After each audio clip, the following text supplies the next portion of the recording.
अगर कुछ हुआ तो इसी जेल में फांसी से लटकाऊंगा तुम्हें।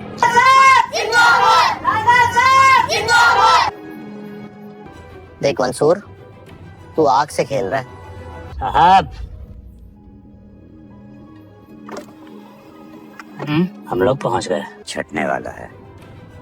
सुबह की पहली किरण। डॉक्टर ने डेथ डिक्लेयर कर दी है सर। अगली किस्मत देखेंगे कि शहरयार अपनी चालाकी में कामयाब हो जाता है। वो रुबाब के जरिए अपनी तमाम शराइत मनवा लेता है। हालात कुछ ऐसे बन जाते हैं कि आगा को ना चाहते हुए भी शहरयार के खिलाफ तमाम मुकदमात वापस लेने पड़ते हैं। साथ ही वो अपने हामियों को हिदायत करता है कि यूनिवर्सिटी के तालिब इल्मों पर दबाव डालना और उन्हें हर्सा करना फौरी बंद कर दिया जाए। अपनी शराइत पूरी होने के बाद शहरयार रुबाब को आज़ाद कर देता है, मगर जाते हुए इसे वाज़ेह अल्फाज में बता देता है कि माजी में उसके ख़ानदान के साथ जो कुछ भी हुआ वो कभी नहीं भूल सकता।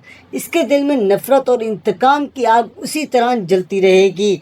दूसरी तरफ शहरयार के दबाव में शाहिदा के कत्ल का मुकदमा दोबारा खुल जाता है। इस फैसले से आगा और उसकी जमात को शदीद सियासी नुकसान पहुंचता है। जब रुबाब घर वापस आती है तो उसका गुस्सा आसमान को छू रहा होता है, मगर रुबाब किसी बहस में पड़ने की बजाय खामोशी से अपने कमरे में चले जाती है।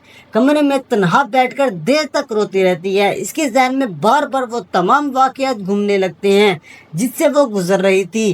पहली बार उसे महसूस होता है कि शायद इसके वालिद ने जो कुछ बातें की थी वो बिल्कुल दुरुस्त थी। वो सोचती है जिन लोगों को वो अपना समझती थी उन्होंने ही उसे ज़रूरत पड़ने पर मफाद के लिए उसकी दोस्ती का इस्तेमाल किया।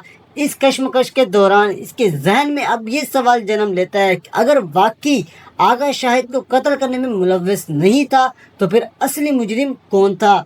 यही सवाल इसे हकीकत तक पहुंचने पर मजबूर कर देता है। वो खामोशी से अपने तहकीकात शुरू कर देती है और जल्द ही इसे ऐसे शवाहिद का पता मिल जाता है जिनसे वो समझ जाती है कि ये सब दादी जान ने किया था ताकि वो शहरयार के खिलाफ इस्तेमाल कर सके।